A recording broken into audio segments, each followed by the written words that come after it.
वाली चुड़ैल। रात को अचानक राधिका मौसी को किचन से कुछ गिरने की आवाज आई।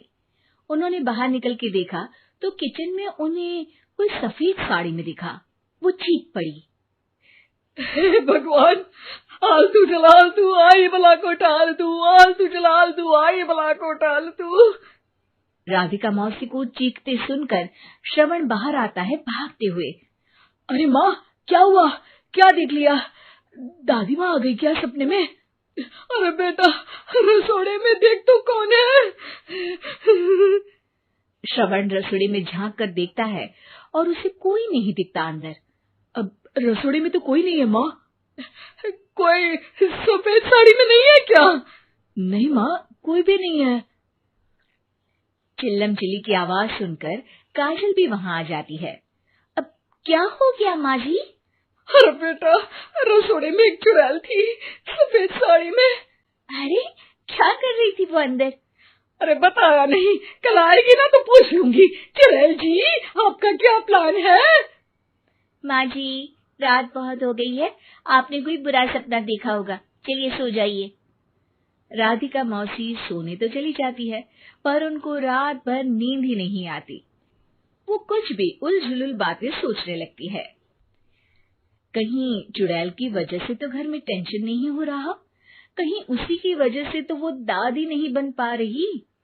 सुबह जब राधिका मौसी रसोड़े में छानबीन करती है तो पाती है कि नींबू का अचार गायब है। चुड़ैल नींबू का अचार ले गई? मुझे तो ठीक नहीं लग रहा कुछ। चुड़ैल को भी पता है कि जिंदगी का असली मजा तो खट्टे में ही है। राधिका मौसी झट से श्रवण को फोन कर देती है। बेटा, मुझे समस्या समझ में आ गई है, हमें एक तांत्रिक की जरूरत है। अरे क्या बोल रही हो माँ, तांत्रिक की क्या जरूरत है? आप पूजा पाठ तो कर ही रही हो ना। आलतू जलालतू मंत्र सारे फालतू जैसे कुछ मंत्र पढ़ो, चली जाएगी अपने आप चुड़ैल। अरे नहीं बेटा, कभी चुड़ैल को कम नहीं समझते। अरे तुझे पता भी नहीं चलेगा कि कभी वो छल करके काजल की जगह घर की बहू खुद बन जाएगी। क्या माँ, कुछ भी बोल रही हो? कहाँ काजल और कहाँ चुड़ैल। वैसे एक बात बताओ, काजल को अगर गाने के लिए बोल देना तो चुड़ैल काजल की आवाज सुनकर घर तो क्या, धरती लोग छोड़कर चली जाएगी। तुम ना पढ़े लिखे बच्चे हर चीज को मजाक समझते हो।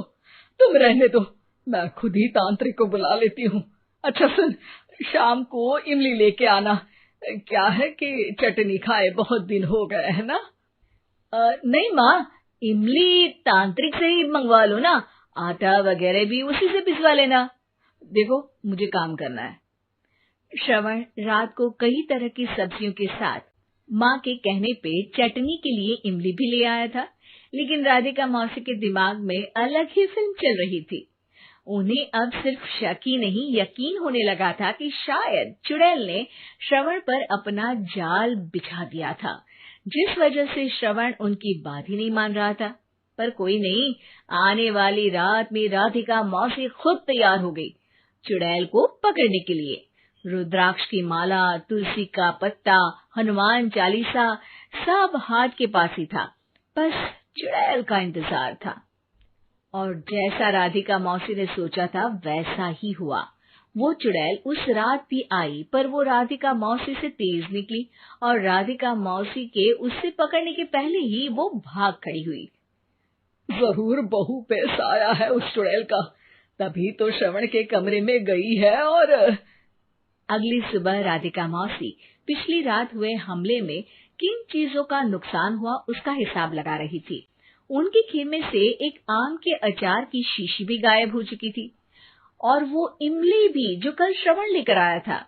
राधिका मौसी इस बारे में सोच ही रही थी कि श्रवण जल्दी से रसोड़े में आकर दवाइयों की पोटली ढूंढने लगता है। अरे बेटा, क्या हो गया? अब माँ, वो काजल की तबीयत खराब है, बहुत घबराहट हो रही है उसे। हे भगवान, मैंने पहले ही कहा था कि तांत्रिक को बुला लेते हैं, पर नहीं। अब देखो, उस चुड़ैल ने काजल को अपने वश में करना शुरू भी कर दिया है। हालांकि श्रवण भूतों में विश्वास नहीं करता था, पर अब वो भी डर जाता है और राजी हो जाता है एक तांत्रिक को बुलाने के लिए। कुछ ही घंटों में तांत्रिक आ जाते हैं और राधिका मौसी तांत्रिक जी को सब बता देती हैं। घोर संकट, घनघोर संकट, चुड़ैल को मारू जोर चाकट, ओम भट स्वाहा खटखा के आहा। अरे ये क्या मंत्र है? मेरे खुद के ओरिजिनल मंत्र है, कल रात को ही लिखे हैं, अच्छे लगे तो दाद चाहूंगा। एक और मंत्र सुनो, अर्ज किया है आब्राकडाब्रा दिल्ली बम्बई आगरा, चंदा मामा सोवरले सुरन मामू जारा। ये मंत्र है? अरे कोई चालीसा वालीसा पढ़ो ना। वक्त कम है, 40 नहीं पड़ेंगे, 20-25 में काम चलाना पड़ेगा। अलग निरंजन जाके लंदन, मुफ्त का मंजान घिस मेरे नंदन। अरे जल्दी करो तांत्रिक जी, जल्दी करो।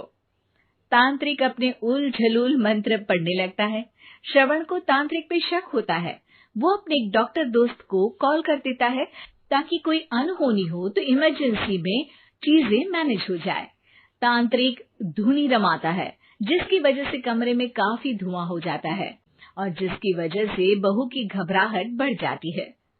अब भागेगी चुड़ैल। हाँ। बहू खांसते हुए धुएं से बचने के लिए बाहर चली जाती है। अरे भाग रही है, भाग रही है। पीछे पीछे श्रवण भी जाता है। बहू एक सोफे पर बैठ जाती है। तभी डॉक्टर दोस्त आ जाते हैं और श्रवण को पानी लाने के लिए कहते हैं। थोड़े चेकअप के बाद डॉक्टर कहते हैं, मेरे हिसाब से जाप का काम पूरा हो गया है। क्या मतलब? अरे कुछ भी नहीं माँ, कोई चुड़ैल नहीं है, खुशखबरी है, अब दादी बनने वाली है। मगर वो सब अचार के डब्बे। श्रवण दोनों अचार के डब्बे अपनी माँ को दिखाता है, जो कि उनके बिस्तर के नीचे छुपे हुए थे। आपने सही बोला था माँ, वो चुड़ैल काजल ही थी जो खट्टा खा रही थी। हमें कल ही पता चला, पर हमने आपको ये तांत्रिक वाला काम करने दिया ताकि आपको भरोसा हो जाए कि भूत वगैरह कुछ होता ही नहीं। अच्छा अच्छा, ये तो बड़ी खुशी की बात है, पर बेटा मुझे एक झाड़ू तो ला दे। क्यों माँ? ये तांत्रिक का भूत उतारती हूँ मैं। अब तांत्रिक राधा मौसी के डर से घर से भाग निकलता है और राधा मौसी उसके पीछे भागती है। अरे संकट ये घनघोर है, तांत्रिक मुआ चोर है।